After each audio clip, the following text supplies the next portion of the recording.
Assalomu alaykum aziz tomoshabinlar, hurmatli yurtdoshlar. Assalomu alaykum Toshkent telekanalining doimiy muxlislari. Siz nima deysiz? Ko'rsatuvining bugungi taqdimotiga kirishamiz. Demak azizlar, bugungi mavzuyimiz raqamli savodxonlik, deepfake'larni aniqlash va davrga mos kontentni tahlil qilish qobiliyati deya nomlangan. Bugun raqamlashtirishning yangi bosqichi barcha jabhalarda o'z o'rnini ko'rsatmoqda. Muloqotdan tortib ma'lumot olishgacha, moliyaviy operatsiyalardan tortib ta'limgacha onlayn harakatlar amalga oshirilyapti. Texnologiyalarning rivojlanishi qulaylik, arzonlik va tezlikni olib kelishi shubhasiz, ammo bu jarayonlar yangi xavf va qiyinchiliklarni ham keltirib chiqarayotganini aytmasak bo'lmaydi. Raqamli xavfsizlik va savodxonlik masalasi ayniqsa dolzarbdir, chunki imkoniyatlar ortishi bilan tahdidlar ham ko'payadi. So'nggi yillardagi eng xavotirli tendensiyalardan biri deepfake'lar, yuqori texnologiyali qalbakilashtirishning tarqalishi bo'lmoqda. Bu nima degani? Bu soxta video yoki audio bo'lib, unda odamga u qilmagan so'zlar va harakatlar mansubligi aytiladi.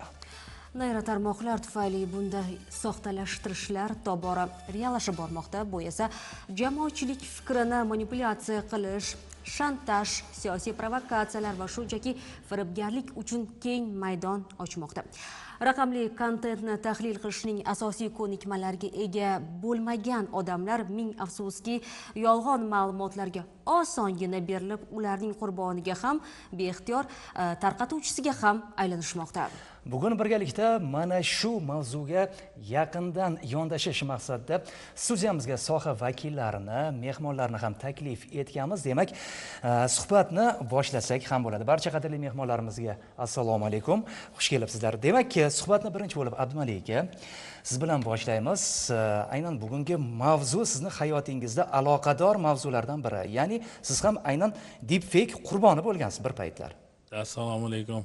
Hurmatli bugungi tadbirimiz ishtirokchilari, qolaversa teletomoshabinlar, bugungi ko'rsatuvimizga juda bir dolzarb mavzu tanlanibdi, chunki ushbu mavzu insoniyatning, ayniqsa fuqarolarimizning juda ko'p qatlami bilan bog'liq og'riqli masala.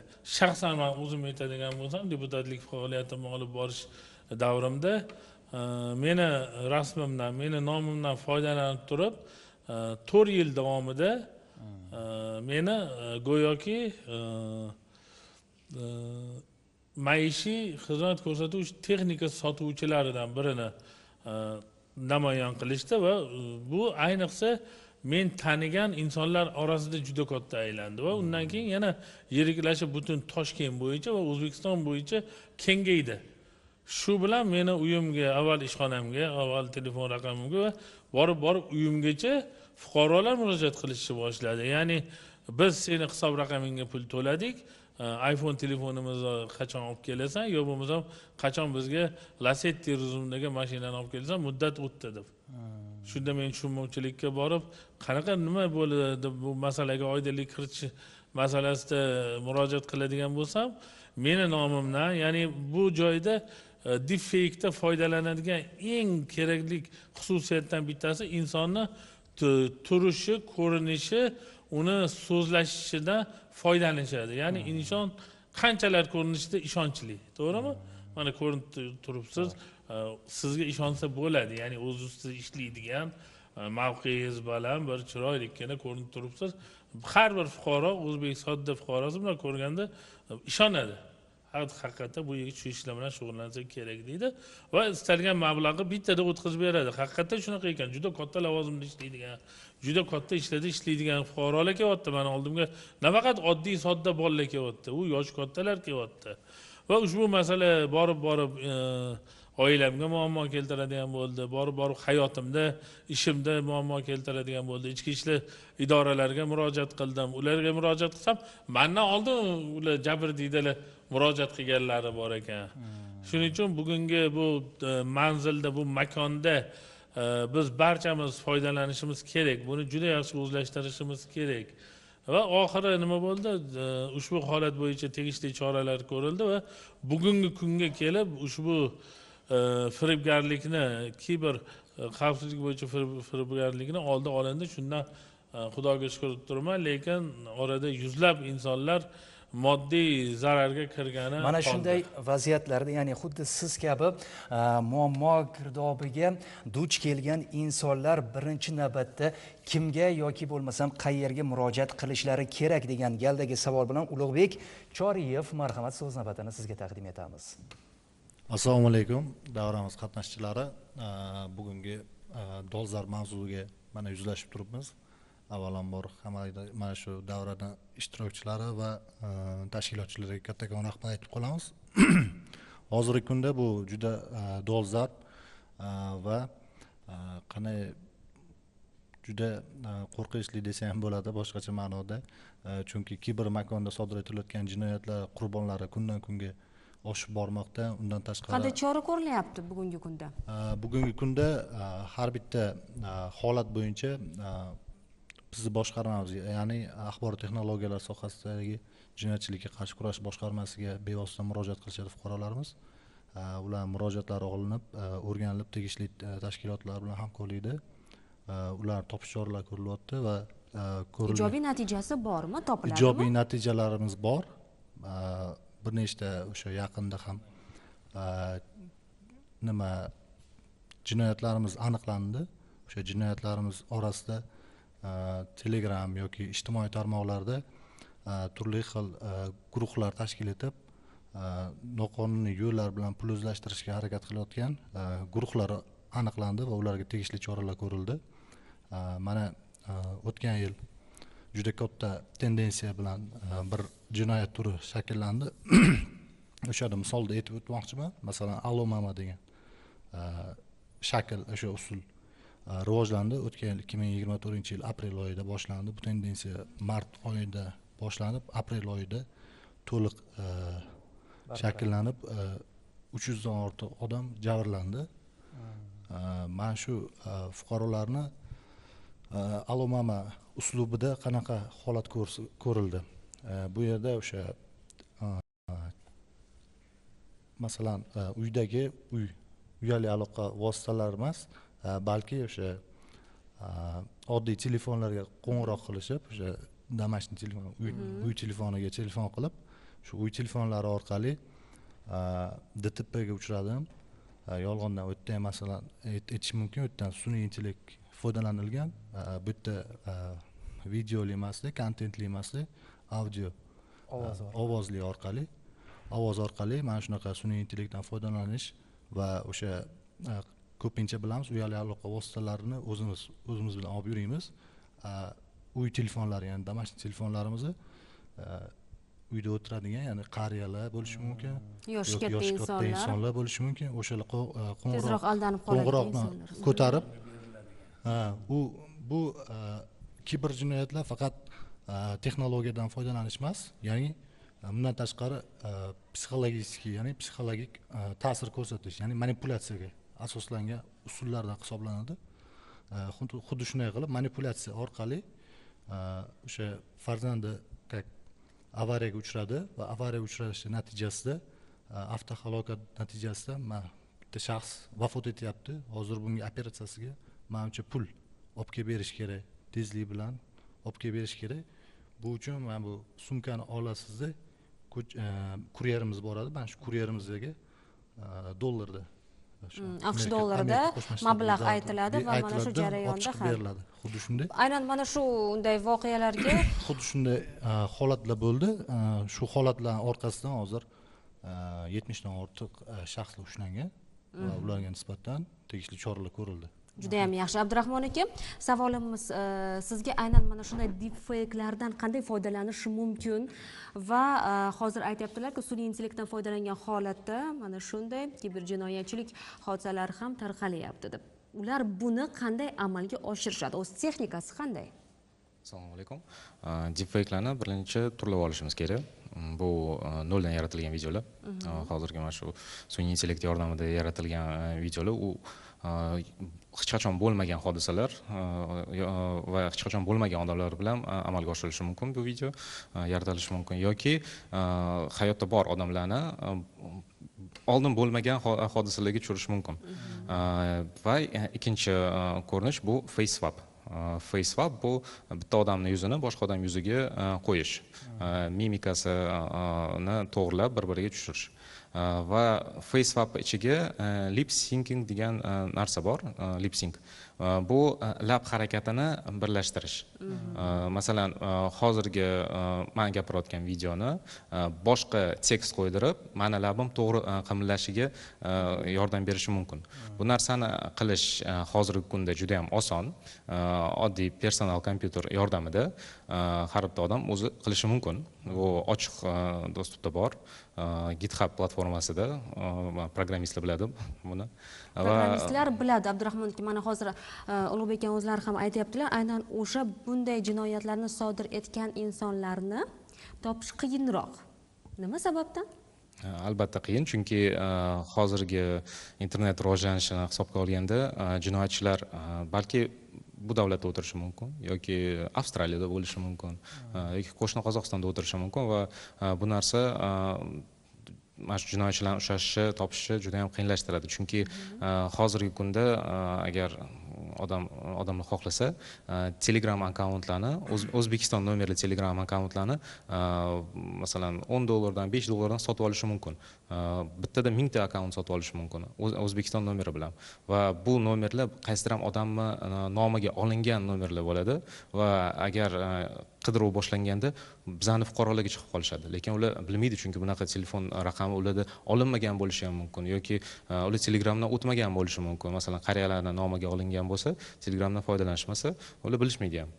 Shunga bunaqa guruhlarni topish juda ham qiyin va hozirgi kunda bu texnologiya jadal rivojlangani uchun odam o'zini kompyuteri bo'lmasa ham bu narsani shaxsiy telefonidan ham qilishi mumkin. Chunki internet orqali, masalan, Google VO3 platformasidan foydalanib yoki Eleven Labs bu ilovalar emas, bu saytlar, o'sha saytlar orqali noldan video yaratishi mumkin yoki odam yuzini almashtirishi mumkin yoki aytmagan so'zlarni ayttirishi ham mumkin va bu narsani yolg'ondan farqlash juda ham qiyin bo'lib qolgan. Avvalo, mana hozirgi kunda bu yangi texnologiyalarning rivojlanishi bu juda ham yaxshi. Sababi bu raqamlashtirish yoki bo'lmasam o'sha davlat xizmatlari markazida ham boshida 60 ta yo'nalishda ish boshlagan bo'lsa, hozir 700 ga yaqin ya'ni xizmatlar ko'rsatilmoqda. Ya'ni bu raqamlashtirilib, bu nimani oldini oladi? Ortiqcha byurokratiyani. Undan qolaversa, raqamlashtirilgandan keyin korrupsiyani oldini olish masalalari bir qancha yo'nalishda yengilliklar yaratildi. Har bir sohada, har bir yo'nalishda biz MyGov orqali ham bir qancha ishlarimizni amalga oshirishimiz mumkin bo'ladi. Deepfake ga keladigan bo'lsak agar, bu deepfake albatta ingliz tilidan olingan bo'lib, ya'ni bu o'z navbatida yuqori texnologiyalarni qalbakilashtirishdan kelib chiqadi. Oddiy misol, hozirgi kunda bizni yoshlarimizni, umuman olganda aholimiz o'rtasida bu narsalarni tarqalishi, ommalashgani bu Telegram orqali hozir amalga oshirilyapti. Ya'ni Telegramdan kelgan xabarlar orqali mana sizni bir ishongan vakilingiz yoki bo'lmasam ustoz bo'ladimi yoki bo'lmasam o'sha qarindoshingiz bo'ladimi, yaqin insoningiz orqali xabarnoma keladi. Ya'ni bu yerda sizni to'yga taklif etamiz, rivojlandi yoki bo'lmasam mana bu yerda sizning suratingiz bor degan xabarlar kelyapti. U ishonchli odamdan kelgandan keyin yoshi kattalarimiz yoki bo'lmasam yoshlarimiz bu insonga ishonadi. Ya'ni o'sha yuborgan insonga Telegram orqali ishonch bildirib, u narsani ustiga bosgandan keyin o'zining o'sha shaxsiy ma'lumotlari, uni o'sha kontaktida bo'lgan barchaga o'sha ma'lumotnoma yana u orqali tarqab ketishi va shunaqangi holatlar bo'lganki, talaba yoshlarning o'rtasida o'sha kartasi, ya'ni plastik kartasi orqali o'sha pul mablag'larini yechib olingan holatlarga duch kelmoqda. Endi mana hukumatimiz tomonidan aytishimiz mumkinki, har bitta vazirliklarda, ichki ishlar huquqni muhofaza qiluvchi organlarda alohida mana shunday bo'limlar yaratildi. Ya'ni kiber xavfsizlik, kiber jinoyatlarni barvaqt oldini olish bo'limlari yaratildi. Ular tomonidan turli xil kontentlar, mana zamonaviy yoshlarimizga qiziq bo'lgan yoki bo'lmasa yosh kattalarimizga qiziq bo'lgan ma'lumotlar va qolaversa mana oliy ta'lim tashkilotlariga keladigan bo'lsa agar soha mutaxassislari tomonidan turli tuman targ'ibot tashviqot ishlari doimiy ravishda amalga oshib borilmoqda. Lekin afsuski mana shu yoshlarimizda ham vaynerlarni kuzatishi yoki bo'lmasa o'sha kulgili kontentlarni kuzatadi, mana shunday kerakli bo'lgan ma'lumotlarni o'tkazib yuborishadi. Befarq bo'lishadi. Ya'ni o'zida ishonch borki, mana shu narsani qurboniga aylanmayman degan tushunchaga bo'ladi va mana shu qurboniga aylanib qolishi, deepfake ni qurboniga aylanib qolishi va yoshlarimizni orasida ham, yosh kattalarimiz orasida ham bu narsalar kundan kunga ommalashib va tarqalib ketayotgani ham mana shuni ketidan kelib chiqadi.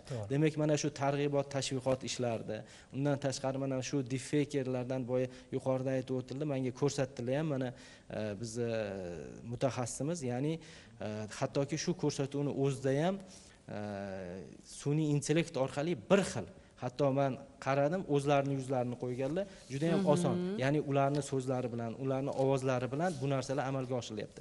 Bu narsadan biz oldin olish uchun birinchi navbatda shuncha texnologiyalar rivojlangan sari biz o'zimizni mana shu texnologiyadagi savodxonligimizni ham oshirib borishimiz, bu doimiy ravishda o'zimizni ustimizda bu narsalarni doimiy ravishda ko'rib borishimiz maqsadga muvofiq bo'ladi. Rahmat. Rahmat aytamiz. Dunyoda sun'iy intellekt va deepfake texnologiyasining jadal rivojlanishidan xavotir kuchaymoqda. Ushbu vositalar taniqli odamlar ishtirokida o'ta realistik soxta videolar yaratishga imkon beradi. Ularda go'yoki ular aslida bo'lmagan narsalarni aytishadi yoki qilishadi. Bunday texnologiyalar noto'g'ri ma'lumotlarni tarqatish, jamoatchilik fikrini manipulyatsiya qilish va ommaviy axborot vositalari, siyosatchilar va rasmiy manbalarga bo'lgan ishonchni yo'qotish uchun sabab bo'ladi.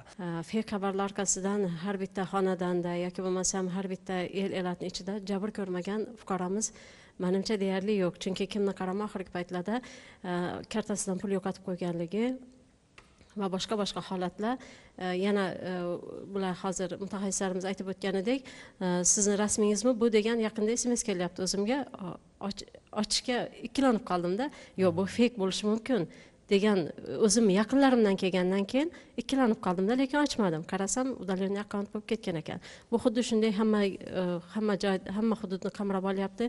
Buning uchun asosan maktab ta'limida bunga bo'lgan nimani oshirish kerak deb o'ylayman-da. Malaka o'quvchilarning savodxonligini oshirib borish kerak.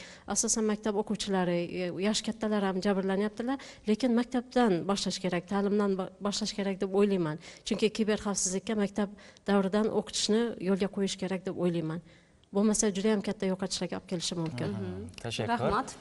Bobur aka, agar ruxsat bersangiz, hozir shu fake xabarlar deganda aldanib qolish kerak emas deganda bir holat meni 2-3 kundan beri xayolimda aylanib o'tdi. Shuni endi aytaman, bilmadim qanchalik qabul qilishadi. Shu xabarni berayotganda ham u to'g'ri, noto'g'ri bo'lsa, uni o'ylab turib, uni balki bir sinchkovlik bilan o'tkazib, televideniya orqali shu kontentni qo'yayotganda bir qo'yish kerakmi deyman-da, chunki insonlarni yolg'on xabarlarga o'zimiz ishontirib qo'yamiz. Mana yaqindan bir televideniyada reklama rolik kontentga ko'zim tushib qoldi. O'zbekistonning mashhur insonlari "Vau, men universitet talabasi bo'ldim" deyapti. Mayli, qaysi biri u ikkinchi masala, lekin buni deyarli O'zbekistonning butun aholisi biladiki, bu fuqaro talaba bo'lish yoshidan o'tgan yoki bo'lmasam ushbu universitetda talabasi bo'lishga ehtiyojmandligi yo'q. Bu reklama roligini bilyapti. Shuning uchun shu berayotgan kontent nima o'zi, berilayotgan ma'lumot, u og'zaki bo'lishi mumkin, yo video ko'rinishda bo'lishi mumkin.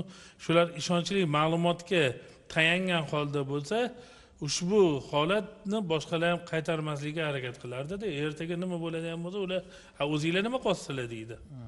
O'zinglar ham shu fake ma'lumotlarni yoki bo'lmasam noto'g'ri, yolg'on aralash kontentlarni ommaviy axborot vositalari orqali tarqatyapsizlar deydi-da. Shuning uchun biz shu tarqalishlarni oldini olish maqsadida o'zimizda isloh qilishimiz kerak va o'tayotgan, berayotgan har bir ma'lumotni sinchiklab o'rganishimiz kerak deb o'ylayman. Rahmat. Ma'murjon aka, marhamat. yana bitta qo'shimcha qilib o'tsam maylimi? Ish beruvchilar tomonidan ishga joylash masalalari yoki bo'lmasam chet elga ishga joylash masalalarida juda ham ko'plagan fake xabarlar tarqalmoqda-da. Bunga ishonib qolmaslik uchun faqat vazirlikning rasmiy manbalaridan olingan ma'lumotlarga tayanishlarini so'rab ham qolar edimda. Yaqinda o'zimizda Oson ish platformasi ishga tushdi. Bu yerda ish beruvchilar va ishga joylashishni, ishlashni xohlovchilarni o'rtasida integratsiya qilingan juda ham nima deydi, hozirgi kun davr talabiga javob beradigan platformamiz ishga tushdi. Faqat o'zimiz rasmiy manbalardan foydalanishlarini so'rab qolaman. Juda ham yaxshi, rahmat. Ma'murjon aka. Rahmat. Men ham fikrimni aytadigan bo'lsam, bu masala juda jiddiy masala. Haqiqatdan til boyligimizga mana qator atamalar kirib kelyapti. Ayniqsa keyingi paytda fake degani, ya'ni yolg'onni bilan haqiqatni ajratishga bo'lgan ehtiyoj borgan sari kuchayib boryapti. Men masalan Telegramdan deyishdi hozir. Telegramdan kelganda juda oddiy yo'lni foydalanishadi hozir. Bu sizmi degan bo'ldi savol. Agar sodda bo'lsangiz, ha nima edi deb qiziqsangiz 1 minut yetadi ularga. 1 minutda sizning ma'lumotingizni yig'ib olishga. Yoki qiziqishingiz nimaga? Katta oylik xohlaysizmi? Qisqa, hozir shunday qisqa savollar kelyaptiki, agar soddalik qilib aralashib qolsangiz 1 minut yetadi ularga. Men oliy ta'limda ishlaganligim uchun oliy ta'limda nima bo'lyapti hozir? Yolg'on kirib keldi oliy ta'limga. Nima kirib keldi? Masalan, referat yozamiz. Diplom ishingizga yordam beramiz degan e'lonlar kelyapti. U nima qilyapti? Mavzungizni bering, qiziqtirgan savollaringizni bering deb sun'iy intellektdan javob yozib jo'natib yuboryapti.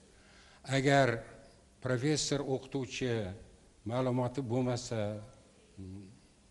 yoki ma'lumoti kamlik qilsa, o'shani fake ekanligini, ya'ni yolg'on sun'iy intellekt sun'iy to'qib berganligiga savodi yetmasa, o'sha referatlar qabul qilinyapti. Diplom ishlari qabul qilinyapti. Demak, bu sohada ham oliy ta'limda ajratish uchun, yolg'onni rostdan ajratish uchun maxsus qo'llanma kerak, programma kerak, yoshlarga bir ta'lim kerak, maxsus bir haftalik yoki bir oylik o'qishlar kerakga o'xshaydi. Chunki yolg'on kundan kunga ko'paygan sari yoshlarimiz o'shani rost deb qabul qilyapti. Mana bu juda xavfli. Rost deb qabul qilmaslik uchun ularni ongini tayyorlashimiz kerak, rost bilan yolg'onni ajratishga. Juda ham xursandman. Shunday mutaxassislar bilan ushbu davra suhbatda qatnashayotganimda men albatta o'z tajribam bilan sizlar bilan ulashmoqchi edim. Men 5 yil avval xo'jayinim bilan Polsha davlatiga ish vizasi bilan olib, o'z mehnat faoliyatimizni davom ettirganmiz. Va shu ishlash jarayonida umuman hujjatlar legalizatsiyasi jarayonida, muhojirlikda, chet elda yurganimizda bunday fake ma'lumotlar, ayniqsa o'zimizni vatandoshlarimiz tarafidan xorijda yurgan, ish qidirayotgan, o'qishga bormoqchi bo'lgan yoki bo'lmasa tadbirkorlik sohasida o'zini rivojlantirmoqchi bo'lgan bizning vatandoshlarimizga juda ham internet orqali fake ma'lumotlar juda ham ko'p. Ya'ni siz xorijga chiqqaningizdan keyin albatta siz ularga ishonasiz, chunki u yerda sizning vataningiz emas. Ya'ni boshqa davlat vakillari ham shu ma'lumotlar bilan yoki sizni ishga joylashtiramiz yoki o'qishga joylashtiramiz desa, siz albatta bunga ishonasiz. Bu vaziyat bilan biz xo'jayinim bilan juda ham ko'p uchraganmiz, aldangan paytlarimiz ham bo'lgan va oradan 2 yil o'tgandan keyin Polshada xorijiy fuqarolar bilan ishlash integratsiya markazlari bor. Shu markazda volontyor bo'lib men o'z faoliyatimni davom ettirganman. Ko'p xorijiy fuqarolarni, ayniqsa vatandoshlarimizni, ya'ni shu hujjatlar borasida qiyinchilikka, muammolarga tushib qolgani uchun ko'p o'zimni nima deydi, yuridik tomonlama savodxonligimni oshirganman va shundan keyin vatandoshlarimiz uchun 2 yil avval Telegramda poland.uz kanalini tashkil qilganman. shu poland.uz kanalida vatandoshlarimizni ayniqsa Polshada yurgan yoki kelmoqchi bo'lgan, ishlamoqchi, tadbirkorlik faoliyati bilan shug'ullanmoqchi bo'lgan vatandoshlarimizga, ya'ni yuridik tomonlama legalizatsiya hujjatlari borasida barcha ma'lumotlarni har kuni qo'yib borishga harakat qilaman va albatta savol-javoblar ham bo'lib turadi. Albatta vatandoshlarimizni ushbu kanalim orqali ogohlantirib boraman. Misol uchun sizga chet eldan, xorijdan ish taklif qilinayotgan bo'lsa, internet tarmoqlari orqali albatta siz uni hozir tekshirib ko'rish ham mumkin. Ya'ni sun'iy o'sha qaysi manzilda siz ishlaysiz, qancha oylik olasiz va umuman ko'pincha vatandoshlarimiz surishtirmasdan, qiziqtirmasdan borishadi. Qiziqib ko'rishmaydi. Ya'ni o'sha viza chiqdimi, o'sha ish vizasimi, yo o'qish vizasi chiqdimi, darrov yetib borishadi. Lekin albatta o'zligisini yuridik tomonlama qaysidir vatanda muhojirlikda yurish uchun har tomonlama inson o'zini ruhiy va ma'naviy tayyorlab borishiga da'vat etardim. Hozirgi kunda barchamiz internetdan foydalanib ko'ramiz. To'g'ri, endi hamma talabi bo'yicha ko'radi hamma narsani, lekin asosiy maqsadimiz raqamli gigiyenani rivojlantirishimiz kerak. Chunki har bir odamni hozirgi kunda yoshlarimizni qo'lida telefoni bor, o'zi alohida xonasiga kirganida shundan foydalanishni boshlaydi. Har xil ma'lumotlarni ko'rib, o'qib, o'rganadi. Endi uni ajratib olish uni aqliga masalan yetmay qolishi mumkin, ishonib yetmaganiga ular yana boshqa odamlarga tarqatishni boshlayapti bular. Yaqin qarindoshlariga. Yana qo'shimcha qilib aytadigan bo'lsak, o'zini shaxsiy ma'lumotlarini berib qo'yishyapti. Ism, familiyasi, o'chitmasi, yaqin qarindoshlar haqidagi ma'lumotlar. Shu orqali ular siz o'zingiz bermagan bo'lsangiz ham o'rtoqlaringiz, tanishlaringiz, qarindosh urug'laringiz orqali sizni ishonishingiz mumkin bo'lgan ma'lumotlar orqali, birlamchi mumkin bo'lgan ma'lumotlar orqali sizlarning ishonchingizga kirib, ma'lumotinglarni olib, sizlar bilan o'zini maqsadlarini amalga oshirish uchun harakatlarni amalga oshirishyapti. Unga qarshi raqamli savodxonlik oshirayotganimizda aniqlashtiruvchi savollar masalan berishimiz, yaxshilab e'tibor berib o'qisanglar, u siz taniydigan odam bunaqa stilda yoki mana shunaqa ko'rinishda bo'lmaydi, kamdan kam bo'ladi. Unaqa agar muammosi bor bo'lsa, o'zi telefon qiladi. Yoki telefon qilgan taqdirda siz qaytib chiqsangiz, u o'zi javob beradi. Birdaniga telefon qilib, menga shunaqa bo'lib qoldi desa, birdaniga hovliqmasdan, hissiyotlarga berilmasdan, hozir yana qaytib chiqaboraman deb turib, yana o'ziga qaytib chiqsanglar, u agar ortida boshqa odam bo'lsa, unga qaytib telefon qilib tusholmaysizlar. Aynan o'sha shaxsga, o'zingizlar telefon qilmoqchi bo'lgan odamga tushasizlar, chunki u dastur yordamida qilgan bo'ladi sizlarga. Shunga asosiysi aniqlashtiringlar va o'zingizlarning shaxsiy ma'lumotinglarni birovga tarqatmanglar. Rahmat maslahat va tavsiyalar uchun. Raqamli savodxonlikni biz asosan salbiy tomonlarini gapirdik-da, lekin ushbu savodxonlikni ijobiy tomonlari ham juda ko'p. Ya'ni bugungi hayotimiz shiddat bilan o'tgandan keyin kundalik muammolarimizni, kundalik vazifalarimizni amalga oshirishga 24 soat yetmayapti.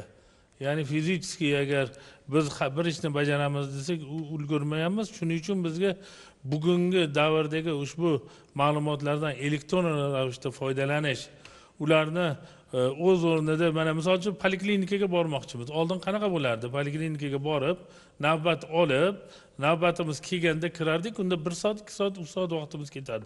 Bugungi kunda hukumat qarori bilan elektron navbatga qo'yish yuzaga keldi va elektron kasallik varaqasi tutish amalga oshirildi. Mana bu shu savodxonlikni bitta foydali tomonlari ham bor. Yoki bo'lmasam boshqa bir dasturlarni o'rganmoqchimiz. Oldin nima maktab yo bo'lmasa o'quv dargohlariga borishimiz kerak edi-da, o'sha yerda kitob olib, boshqa qilib yana vaqtimizni ketkazardik. Hozir elektron kutubxonalar bor. Biz zudlik bilan kiramiz, o'sha kerakli ma'lumotdan foydalanamiz va hayotga tatbiq qilamiz. Bu birinchidan vaqtimizni, ikkinchidan mablag'imizni, uchinchidan o'zimizning kuch-quvvatimizni saqlashga ham beradi. Ya'ni ijobiy tomonlari ham buni juda ko'p. Tashakkur aytamiz fikrlar uchun. Noto'g'ri ma'lumotlarga qarshi kurash kompleks yondashuvni talab qiladi. Bunda asosiy rolni inson e'tiborli, o'ylovchi, sodir bo'layotgan voqealarni tahlil qila oladigan shaxs o'ynaydi. Aynan shunday pozitsiya axborot tahdidlari oldida barqarorlikni saqlab qolish va manipulyatsiya emas, balki faktlar ustuvor bo'lgan sog'lom raqamli makonni shakllantirish imkonini beradi. Azizlar, umid qilamizki, bugungi ma'lumotlar va bildirilgan fikrlar sizga ham oz bo'lsa-da foydali bo'la oldi. Biz esa keyingi taqdimga qadar sizlar bilan xayrlashamiz. Salomat bo'ling. Hammaga rahmat.